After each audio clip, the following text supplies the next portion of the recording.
सखी बरसे अब है शुरुआत है भगवान के जना आशीर्वाद बांटे की थमाया है तो 3 दिन से निकल रहा और का अरे सखी बरसे गगनवा से पानी झुलनिया पे हो सखी बरसे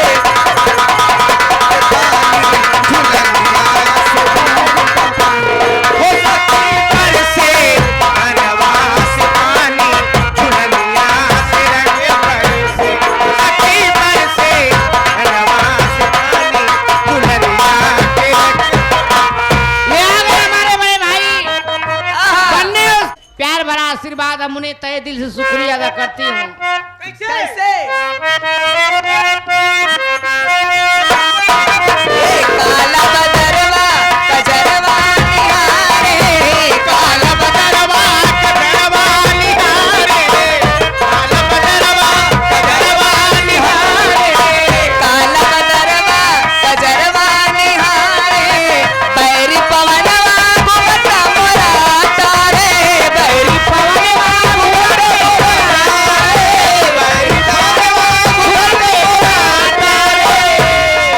ओ सखी भीगे भीगत बाटे ओ सखी भीगे ओ सखी भीगे ओ सखी भीगे सुनर मोर धानी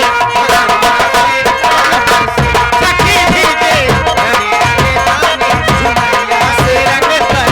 ओ सखी भीगे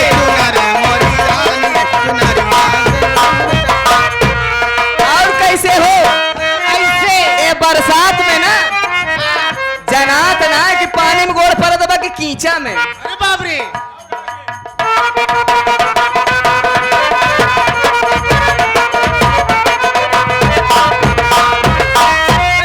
ये पौवा के हमारे पयलिया ना बाजे पौवा के हमारे पयलिया ना बाजे पौवा के हमारे पयलिया ना बाजे पौवा के हमारे पयलिया ना बाजे मथवा पे हमारे टिकुलिया ना साजे मथवा पे हमारे टिकुलिया ना साजे हमारे टिकुलिया ना साजे ओ सखी भीगे ओ सखी भीगे ओ सखी भीगे सुनर मोर धानी झुलनिया से कूद टप के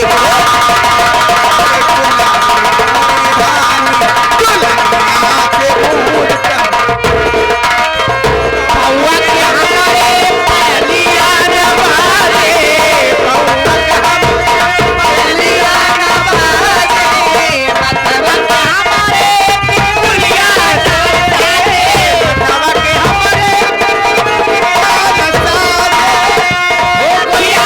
ओ सखी भीगे चुदरे मोरी धानी झुलनिया से ओ सखी भीगे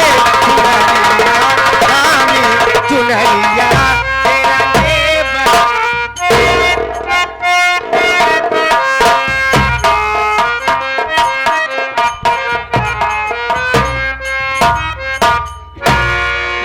अरे हम कहें महिला पुरुष स्त्री लेडीज तोहरे में हमारा जाय नमस्कार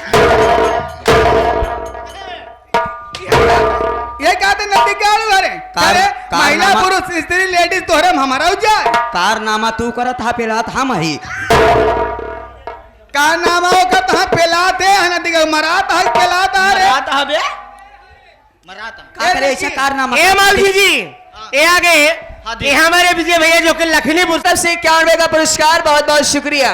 इधर से आगे हमारे राज स्टूडियो जो कि आप साहब बुधाई के पूरक रहने वाले बुधाई की पूरा सही है। अब याद आए कन्योरा ना गोहरावा कर बड़ा बहल्ला है इनके बड़ा बहल्ला तुम देखा नहीं भैया कहते ना हुआ कहे भाग भेज रहे नहीं है आ जाए हैं अपना ले आप साहब की तरफ से बहुत सारा पुरस्कार बहुत बहुत शुक्रिया। लेकिन एक नसीहत दे भाई कायदे से लिहाज सब के होना घरे बताओ दे जान इनके से बड़ी मशीन हम आज तक देखबे नहीं भाई कैमरा जितना बड़ा इनका है और इतना बड़ा कैमरा का कोई है ही नहीं। चला ठीक बा कैसे देखिए मैडम जी हाँ तो हम दोनों भाई यहाँ पर नौकरी के लिए आए हैं। नौकरी यस, नौकरी समझो लग गई। लग गई। हम 6 बहन प्रीति स्वर संगीत पार्टी में नाच गाने काम करती हूँ यस, और उसी में तुमको नाचना और गाना है। ओके ओके। लेकिन कैसे कैसे? इस वक्त 6 बहन घर जा रही हूँ जी, एक करके आऊंगी। यस। उसके बाद तुम लोगों से काम करवाऊंगी। Thank you. कैसे जा रही हूँ? कैसे? अबे ये एक एक करके क्यों आएंगे, दो दो करके आए ना। ठीक है, 2-2 हाँ, दो दो करके। क्यों? बारी बारी एक एक करके ना एक एक करके मत जाना, हाँ, आना तो दो दो करके आना ना। काहे बरे? रास्ता साफ रहेगा, हम लोग क्लियर कर देंगे। अच्छा काहे रास्ता साफ करे तो का नहीं आवत का। हाँ, सिखाए सीधा दे। सीधा बताई देना कि फ्रेश हो के आवे। चलिए नदी गाड़ू फ्रेश हो के आवा। घर जा रही हूँ। हाथ हो करके कैसे जा रही हूँ? कैसे जा रही हो? बता रहे मास्टर साहब। हम कहा थे अगर नहर के नौकरी करेंगे बा कुछ आवत जा था, गाना बजाना आवत था। नहीं गाय ले थी। गाय ले थे, गाना है। गाना गाय ले थे ना। हाँ ढेर प्रकार के गाने। तो वही करा, जवान नहीं आए हमसे बताओ। अच्छा शुरू करा। ये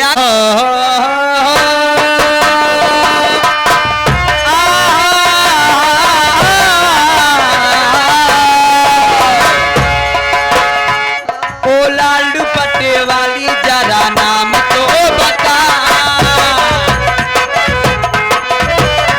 ओ लालू पट्टे वाली जरा नाम तो बता, नाम तो बता गोरी, नाम तो बता, नाम तो बता गोरी, नाम तो बता, गोरी नाम तो बता। तोरी अखिया तीर चलावे, हो तीर चलावे, तोरी अखिया तीर चलावे। नैना लागे ओह कटारिया लागे, नैना लागे कटारिया लागे तोरी, बतिया काटा लगे अनारी तोरी, बतिया काटा लगे अनारी तोरी, बतिया काटा। हाँ लागे ये आ गई।